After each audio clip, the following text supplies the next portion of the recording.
Hi, everybody. I'm Adam Darengowski. I work with the communications team here at Miller Pipeline, and welcome to another edition of Faces in the Field. We are joined by Kyle Floyd. He is a foreman from the Detroit, Michigan area. Kyle, thanks for joining us. Thanks for having me. Well, first of all, let's give people a little bit of background. How did you find your way into the natural gas construction industry, and where you come from? I got you. So, man, my path into it, I guess, would be not traditional, probably. Most of my work history prior to coming to Miller Pipeline was in sales and customer service. In fact, immediately prior to working at Miller, I worked at a bank as a banker. And that, I guess, what made me start looking for something else was that field just started to be in a state of flux prior to 2020. And then 2020 came, and that really put it into a state of flux. And so I was looking for a little bit of a change. I'd never had a trade or anything like that, and I saw the value in that. And so I just started mentioning to friends and acquaintances that I might be making make a change in the near future, something like that. And I have a friend who works at Miller, and he mentioned, hey, they're going to be hiring here in the near future. Probably you should put in your application. And so he gave me some information on that, and I hired in June of 2020, and so I've been here just over 2 years, and hired in as a fuser. And it was certainly a little bit of a culture shock for me, just a new type of work, and learning the fusing on top of all of that. But I just tried to ask as many questions as I could when I started, and absorb as much information as I could. And then towards the beginning of this year, I accepted a foreman position. So, Wow. That's a fascinating path to this. A lot of people probably wouldn't expect that from banker, right. To fuser and to foreman. Uh, what has surprised you most about that transition from uh, dealing with numbers all day to being out in the field all day? Maybe what surprised me the most, I guess, was um, the interaction part of it. Mm. You still deal with the general public, and with coworkers and things like that, and those interactions look much more similar than you would probably think between the two fields, even though it's two different types of industry and things like that. Those types of relational aspects are very similar. So, Yeah. You mentioned it a little bit, but I think that's an important piece to all this for people who may be outside the industry and interested in coming in.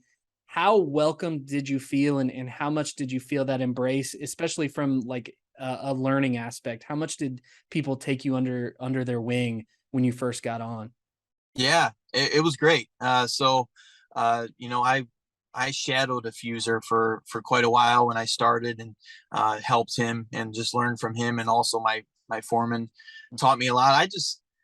They were very welcoming. I was very honest with them that I was incredibly green, and didn't really know anything about anything when it came to that work. But I tell you, the culture, as far as being willing to teach people who are willing to learn, and invest in people, and develop people and give them opportunities for growth.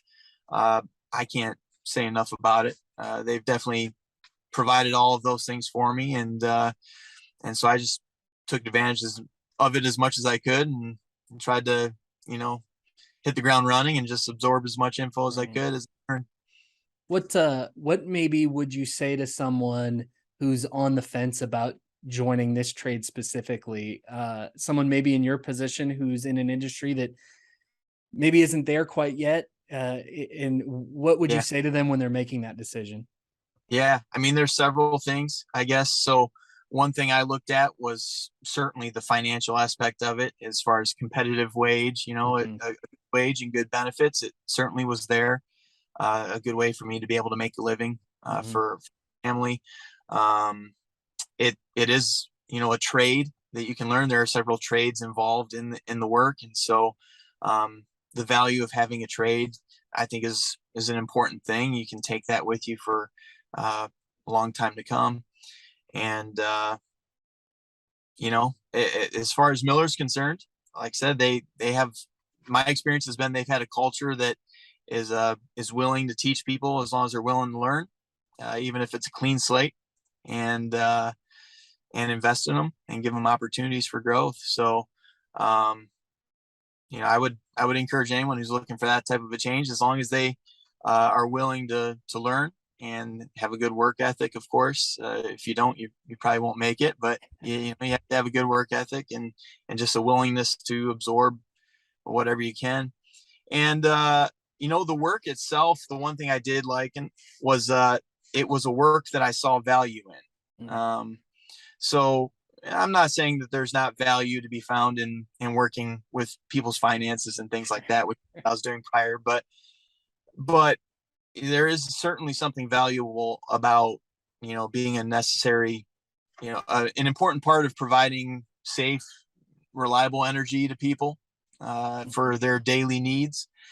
There's value in that. You're benefiting the lives of other people, and so yes, it's financially, it's a good way to go as far as a competitive wage and benefits and a good culture to work in. But I view it as a valuable work too. I go home and I feel like I made a difference. So Mm.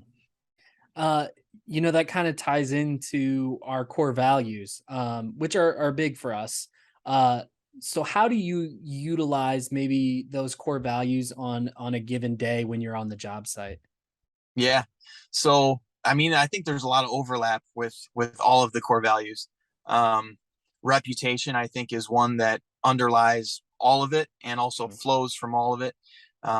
If you have the safety and the quality and the commitment, then Mm. the proper reputation is going to follow. So, um, but as far as safety, I mean, we all have a common goal when we show up to work. We want to go home safe to our families and our loved ones. And um, so, I love the emphasis on safety first and foremost at Miller, and we try to incorporate that in everything. I mean, it's the littlest things as far as making sure that you have a fire extinguisher and a CGI at the hole you're working at or when you're digging. It's as simple as that, or putting signs out, for your construction site. And then, of course, there's more complex issues too where it comes into play. But it's just, thinking safety first in everything, doing quality work, doing it the right way, uh, commitment to the team is important as well. We're working together. Um, if we're all doing our own thing or just trying to to cover our duty for the day instead of helping the crew get the job done, then we're not going to be as efficient and successful as we probably should be. And like I said, reputation, I think, underlies all of that. If your desire is to have a good reputation, then you're going to be concerned about safety. You're going to be concerned about your quality too, of course. You're going to be concerned about the rest of your crew that you work with, and I think if you take care of the first three, the fourth one's going to take care of itself. Right.